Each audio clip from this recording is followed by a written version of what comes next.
Flawless victory.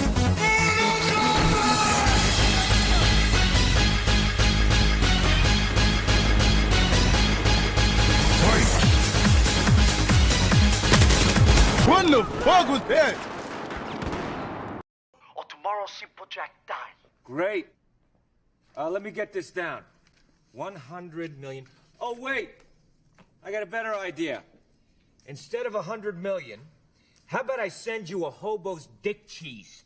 Then you kill him, do your thing, skin the fucking bastard. Go to town, man. Go to town. No. In the meantime, and as usual, go fuck yourself.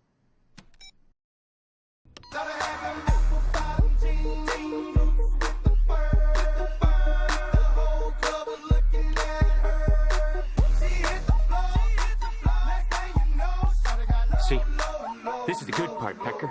It's when the job gets fun. Yeah. Ask, and you shall receive. All right.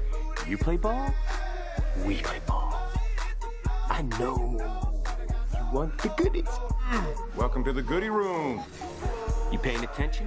Because I'm talking G5, Pecker. That's how you're gonna roll. No more frequent flyer bitch miles from my boy. Oh, yeah. Player. Player. Big dick player. Swinging past your knees. Big dick baby. Yep. Final round. Fight!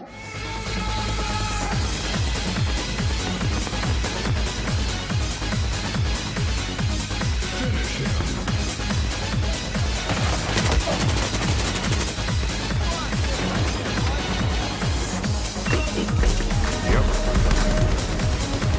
Big dick player. Big dick baby.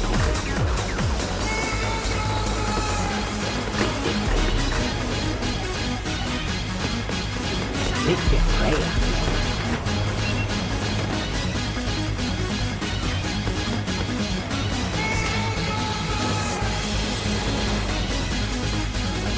Big dick player.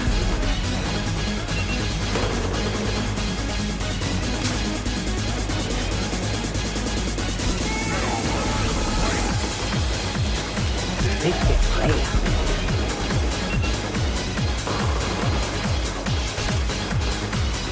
Big dick player.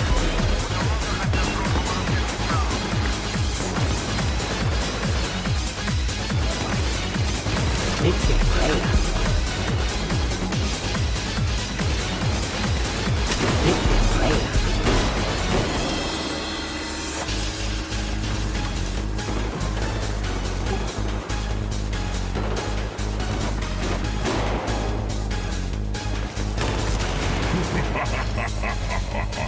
Excellent.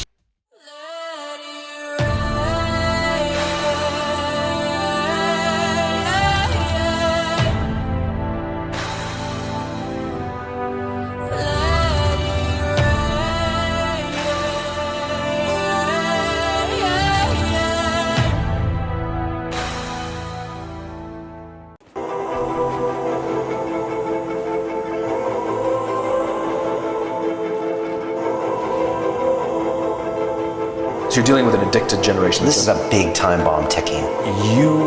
It will get really worse, okay? So combine that with the fact, so you have an addicted generation that doesn't have the skill set to ask for help. Combined with the fact that they're so good at Facebook and Instagram, they're good at putting filters on everything.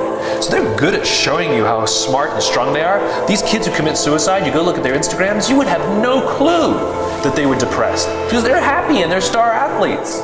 Right? You'd have no clue because they're really good. So when we say silly things like, my door is always open, you're assuming they have the courage to come in. Combined with the fact that they're subject largely, not all, but too many, to a failed parenting strategy. Because their parents told them they were special, they could have anything they wanted, they could be anything they want. They got medals for coming in last, which by the way we know doesn't work. It devalues the medal for the one who comes in first and the one who came in last. It makes them feel stupid because they know they didn't deserve it, right? The kids got into honors classes not because they deserved it, but because the parents complained. And some of them got good grades not because they earned them, but because the teachers didn't want to deal with the parents. And then the kids graduate college, and they get a job, and in an instant, they find out they're not special. They don't get anything for coming in last. Their parents can't get them a promotion, and you can't have whatever you want just because you want it. And in an instant, their entire self-image is shattered. And so you have an entire generation growing up with lower self-confidence than previous generations. So you have lower self-confidence than previous generations, combined with an inability to ask for help with things that you're struggling with, and you turn to social media or a device, you keep checking, you count your likes, you count your likes, you count your followers, and if somebody unfriends you, oh my God, it's trauma, right? The way they break up with each other is they just ghost each other, just cut each other out and stop returning texts or returning phone calls, because they don't have the skill set to say, hey, it's not working out, it's not me, it's you, right? There's no closure on things, right? Combined with the fact there's an institutionalized impatience.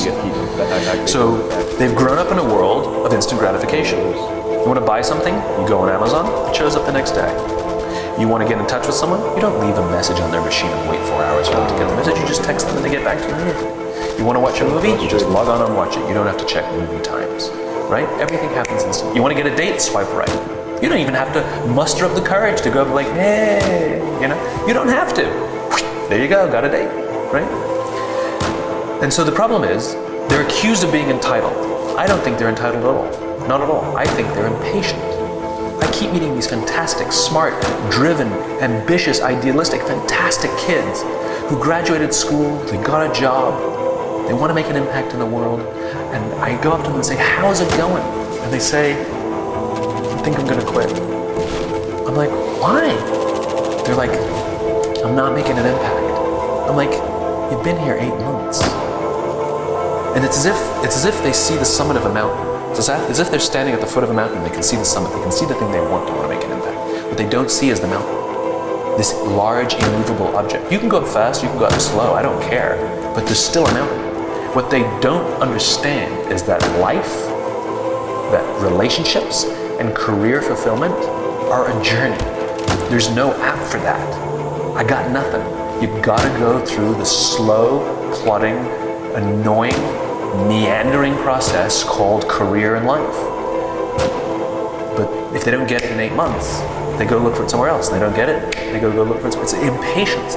And because they don't have the skill set to ask for help, and because they feel lonely, it compounds and compounds. Solutions for this? So then we dump them in office environments that are built on theories from the 80s and 90s that prioritizes a number before a person, and no one really cares about their confidence and their personal growth. They're just numbers on a spreadsheet. And so they enter work cultures that don't help them. And the problem is they're entering the workforce at a deficit. I hear from kids, they tell me that they struggle to form deep, meaningful relationships, and the companies don't care. And so it's destructive to them as individuals, but ultimately it'll hurt the companies because more and more millennials are entering the workforce. I believe, to your point about solution, that now the responsibility on companies is even greater than it's ever been before to take care of its people. Because if the environments in which we're asking our youngest workers to work in isn't built to help them, I can't even imagine what the suicide and homicide and just the rates of depression, and accidental deaths due to overdose are going to look like in the future. It's going to reach epidemic proportions. It's already, the statistics are already alarming, and yet nobody's sounding any alarm bells. Parents have to intervene. We have to stop giving our kids free access to social media and phones at young ages. They are not ready for it. Their minds cannot cope with the dopamine. Balance is fine. You can give a kid a phone, but they can't use it in their bedroom. They can't have it at the dinner table. They can't take it to school. They can only have it up to a certain hour, and you take it away. They're children. You can take the phone away.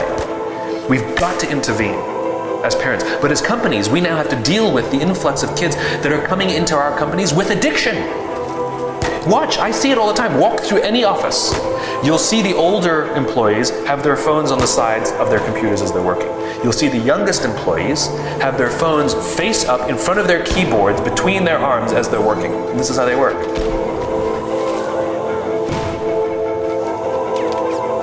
And the science is alarming. They did experiments on mice. where they did the multitasking. They put flashing lights to mimic going from the computer to the cell phone, the computer to the cell phone to the TV. The mice that were exposed to the changing lights, it took them 3 times longer to solve a maze than the mice that weren't, and the damage was permanent. It didn't improve when they stopped the lights. This is intense. And the leadership now is even more important than ever. And leadership now is even more important. Yeah. And the leaders now are even more irresponsible. You are responsible for the lives of human beings, and some of these human beings are your children. So okay, you bastard CEO who thinks all the stuff that I talk about is craziness. And you don't have time to make these changes. This is, I hear, we don't have time. It's a war out there. I've actually heard executives tell me that. It's a war out there. I don't have time for this leadership stuff. I know guys who go to war, and I'll tell you, it's not a war, what you're going through. You know, you tinker with money. It's not a war. You do have time for this. And if it's really that way, then what were you doing when it wasn't a war?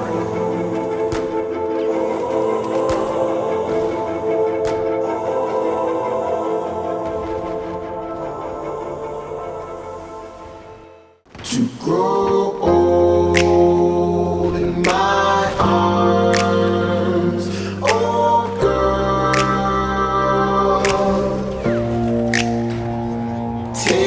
Can't stop, can't stop, can't stop, can't stop my love. Can't stop my love.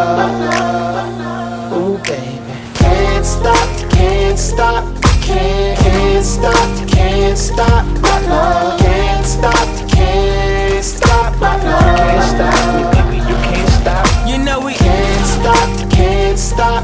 You know we can't stop, can't stop. You know we can't stop my love. Everything she was doing was cool, but it ain't Ralph though. Might've gave me head in the pool, it ain't your mouth though. Might've caught you clapping every Sunday at church. You still ratchet cause they play your favorite song and you twerk. Designer purse on your arm, about the size of a duffel bag. And them brand new titties cost a couple rags. Feeling on a girl ass with a trouble pass. Chain smoking every day, at least a couple packs. You know I always hit you deeper than a baritone. Bone you with my jewelry on, that's a herringbone. Hotter than Arizona, fresher than aerosol. These condom rapping ass niggas wasn't never wrong. It's alright, but it ain't Ralph though.